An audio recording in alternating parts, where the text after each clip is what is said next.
It's day 7 of the floor remodel for the laundry, but it's actually been about 3 weeks, so it's only been 7 days in between, and I haven't worked full days even.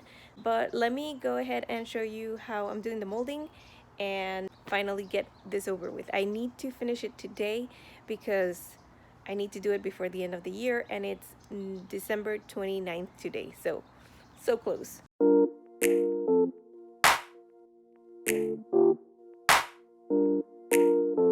Before the full reveal of the floor here in the laundry, I have to put the molding. So I'm measuring all along the longest side here of the wall. And I already have the measurement. I just wanted to show you how you go about it. And I'm gonna go cut outside. Let's go.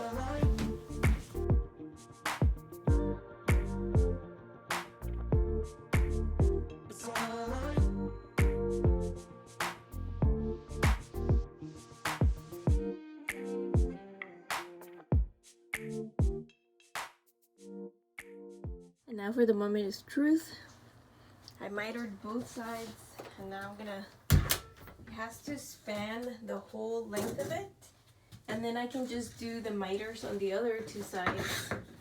And I did cut it a little bit longer because I was not sure, so I need to go cut one of the sides. So we're almost there, and it is bowing, so that's why it's kind of fitting in between. But I did cut it longer because it's better to cut longer than to cut shorter. Otherwise, you mess up your material and you have to go buy more. The only thing that I have to take out is this one. So I'm gonna screw it. Then I'm gonna do my caulking. After a few tries, I was able to get it to fit. So now it's nice and fitted all along.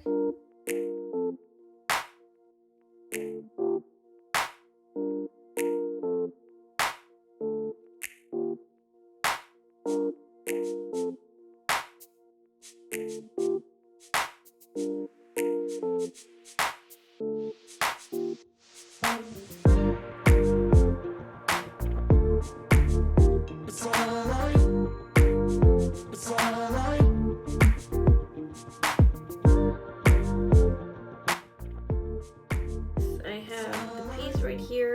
This is gonna go sit right there. And what I've been doing is just because I was so close, but I had already cut the piece, that right now I'm just sanding this way. That way I can fit it and get it to the correct size. So alright, I'm gonna call it a day for today. I did the miter on this side. It's a little bit off, but I think the caulking will remedy that. I'm not too concerned about it. Plus, look, it's the back of the door. So I think we'll be fine. This side, I did some coping, and it's really good. So you can do your molding and get it really nice and tight. On this side, I had to buy the wood corner, which is rounded because all the corners here in this house are rounded. So I guess it's a good thing and a bad thing in a way. I don't know. So I have to paint that part. That's why I haven't nail gunned the part there. But I did put this one here. I'll go around with the caulk, and then that other part is already nailed in. I ended up taking off the toe kick on this one because it was all weird. It was like short, and it didn't cover the whole height of the toe kick. So it was kind of like only like halfway, and then I was like, no, that doesn't look good. This corner here, it's so tight.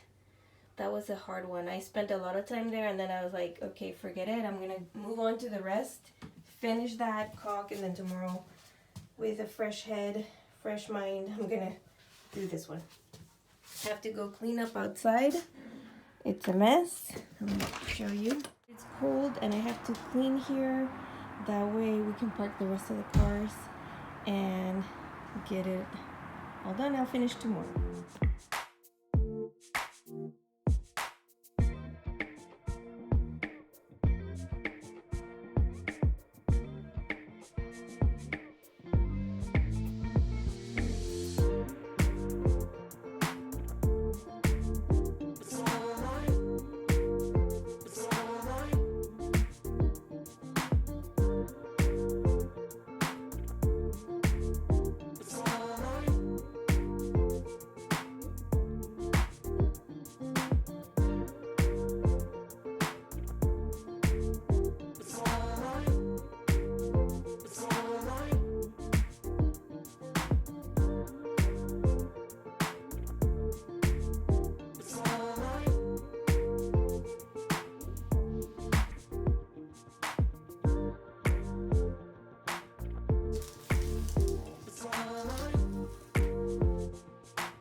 piece that I'm going to be putting in, and I'm going to do the caulking first.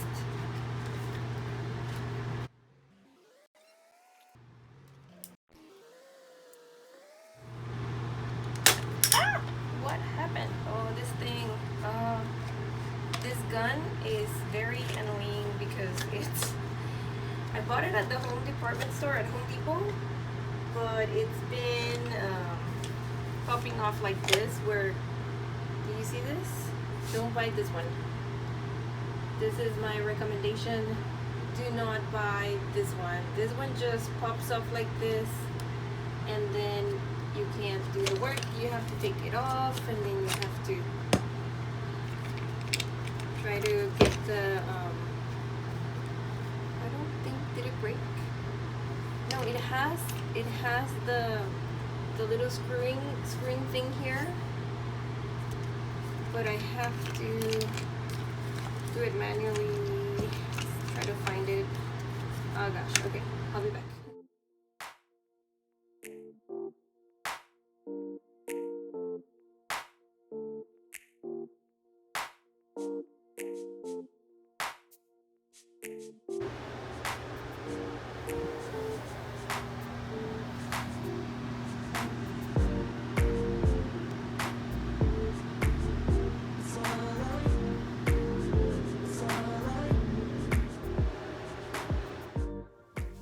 Okay, and I'm just gonna shake the bottle. No, this is not a bottle.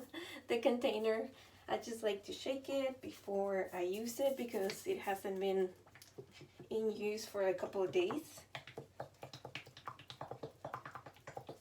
And then the best thing and the easiest thing to open a paint can is one of these things. This is like a key, I think. It's called, I don't know. It's just made. They're just telling me where it's made.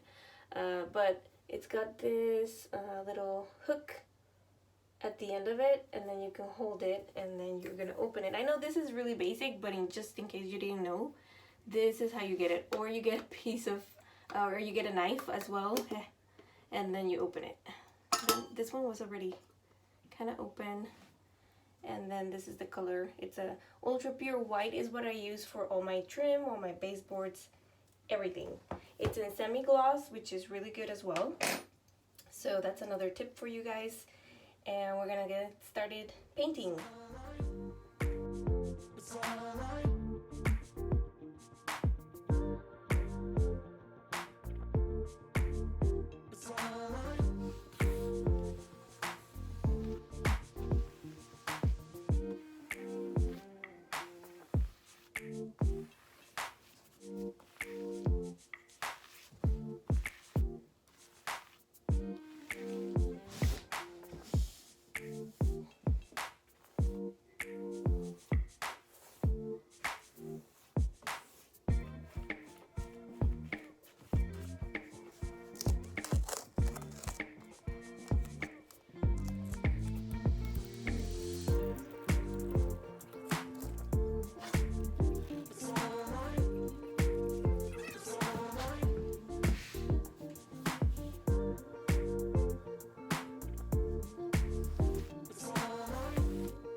This is not a typical day in California, but we are actually getting rain, which is really, really good. Kind of chilly, but it's bearable. And I'm gonna finish right now the laundry. As you can see, I have painted everything, and now the tape has to come off. I have all my stuff there too. Record. There it is. I finished that last piece that I was doing yesterday night, and so it's all ready to go. I just need to button up a little bit, and then we'll do a grand reveal. We're going beyond the 2022 goal that I had, but what can we do? I'm gonna start taking everything out. I think my Christmas rug has to go. I like it so much, but gotta go now. All right. A little overview of what we did for this room is we of course changed the vinyl and replaced it for this other vinyl, but the other one was a sheet vinyl that covered everything. This is a clickable sheet vinyl, luxury vinyl. It was really thin. I've seen others that are a little bit thicker. The price was really cheap, 98 cents a square foot, so we'll take it. It took me a little bit to be able to work with it because it's totally different from the laminate. You have to be a little bit more careful with this one, otherwise you really damage the seams and then you waste material. Another thing is I redid the baseboards all over. I made them a little bit higher than what they were because the other one was really short and it was really old. So I just wanted to take it out, make it nice. Anything that's a little bit higher is going to bring it a little bit more, you could say a little bit more classy look and more classy look to the whole room. And it did, so I'm really happy about that. And another thing is that between the laminate and the vinyl right here in the laundry room, there is a little bit of a step down. And I should have used a reducer, which means there should have been an angle in the piece that I put in between the floors. I couldn't find one that was exactly the size that I wanted. So what I did was like, what is this called? It's like a transition, or it's like a frame for tile. And I found that it was exactly the height in between this floor, the vinyl, and the laminate. And I just used it was caulking, but it's caulking for tile, which is sanded, and it's gonna act like a glue in between the floors. So I'm happy about that. Then I just painted the baseboards, and the hardest part I think about this whole process was moving the appliances. Figuring out how to take them, move them, and just work on this space first, and then move the machines, move them away from the other area that I was gonna work. That was a doozy. So finally I was able to do it. I'm thankful, and this is the final result. What do you guys think? Let me know in the comments if you've ever tried something like this or you want to do something like this. Another thing that I want to advise you is that this is a lot of hard work. You work a lot on your knees, so just be mindful of that because it requires a lot of effort. But sweat equity pays. Alright guys, I'll see you in the next one. Go ahead and check out the videos over here and keep DIYing.